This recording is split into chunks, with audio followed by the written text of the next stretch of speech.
You can't escape introductions.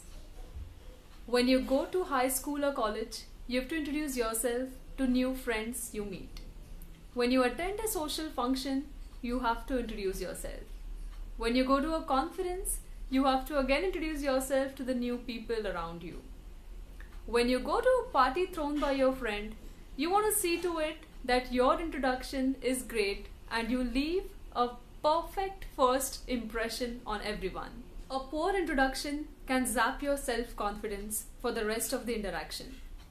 But with a few tweaks here and there, we can improvise on the way we introduce ourselves for the first time to anyone we meet.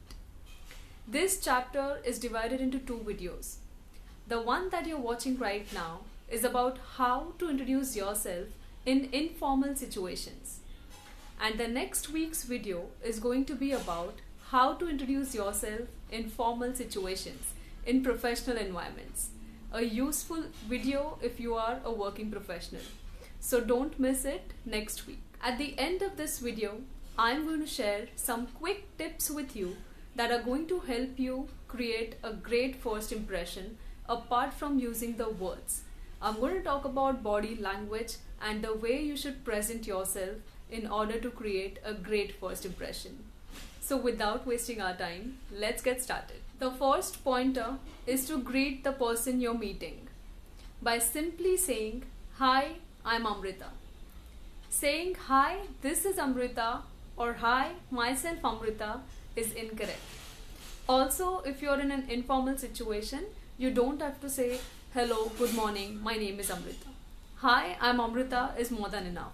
Simple really is the best, and hence these few words with a broad smile on your face, "Hi, I'm Amrita," sound the best in informal situations. A word of caution here.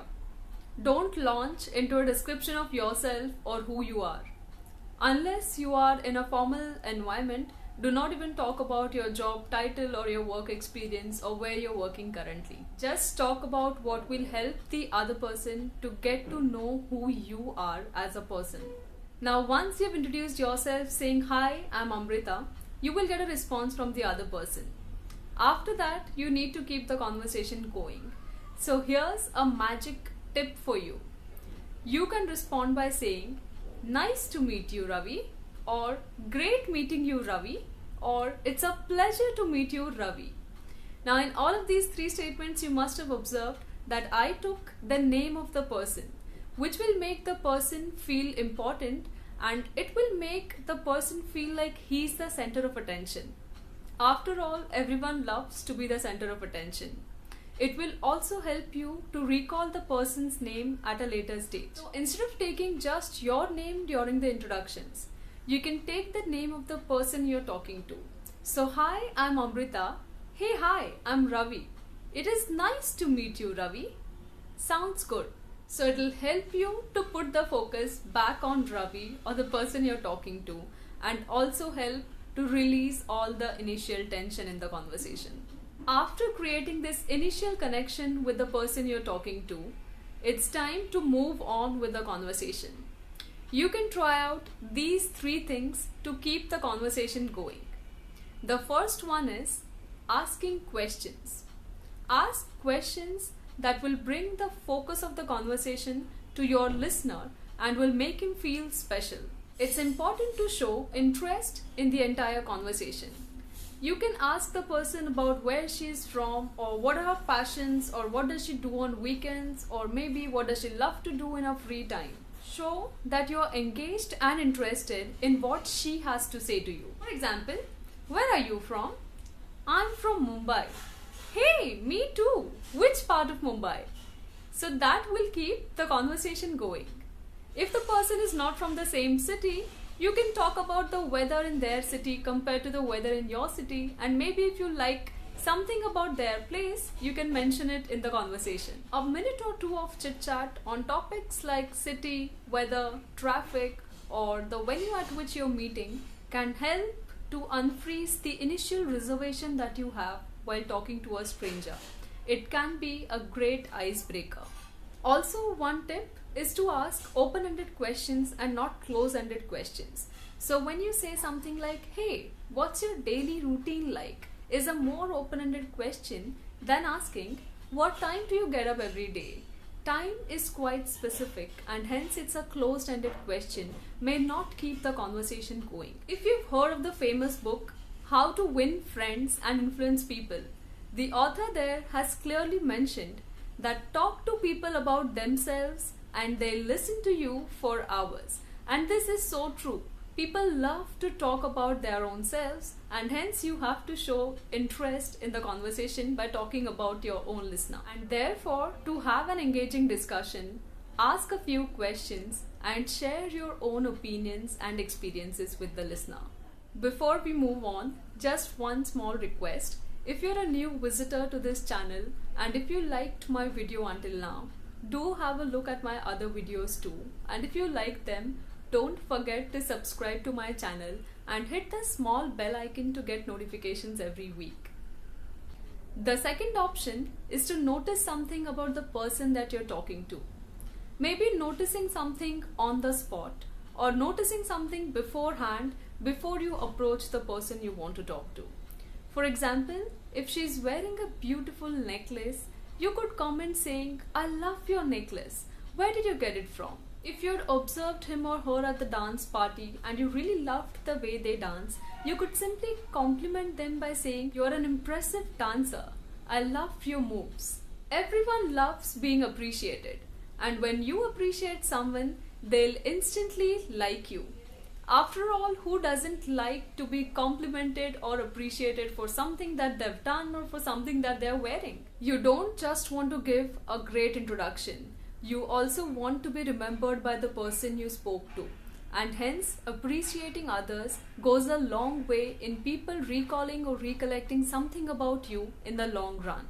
So when you're meeting someone for the first time and you appreciated their watch or their dress, they'll remember it the next time you meet them, and that's short. Third thing that you can do to keep a conversation going is to talk about your own self. Now don't do it at the initial part of the conversation, but if there's nothing more that's really going on, then you can add something about yourself. You can say that my favorite pastime is this, or I love to do this, maybe I'm a voracious reader, or I love cooking, what about you? And it may keep the conversation going. Do not be too self-centered when you're talking about yourself. I mean, don't just keep bragging about yourself during the conversation. This is just a hint to keep the conversation going. And at some point or the other, the listener is going to ask you about yourself also. If you ask them about their hobbies, they are going to come back with the same questions for you too. And hence, I would recommend that you should be prepared with the common questions and their answers. For example, people generally ask about family, work, background, hometown, passions or hobbies, and hence you should have some sample answers ready when you go to social gatherings. So at least have one sentence ready to talk about any of these topics if ever a question props up, because when you will be answering, you will sound more confident and the anxiousness or nervousness of speaking to a stranger won't be seen on your face or in your answers. So after the greeting and the small talk, now is the time to end the conversation. You can politely end the conversation by saying, "It was great meeting you," or "It was nice meeting you, Ravi. Hope to see you around." Or you can say something like, "I need to use the washroom. It was nice meeting you, Ravi, and hope to see you soon." So friends, this was about the small talk, the initial conversation that you can have with any stranger that you're meeting in a social setting, in any informal situation, in any informal environment. If you've liked this video, do not forget to subscribe to my channel, to hit the small like button at the bottom, and keep sharing these videos with your friends and family if you found them useful.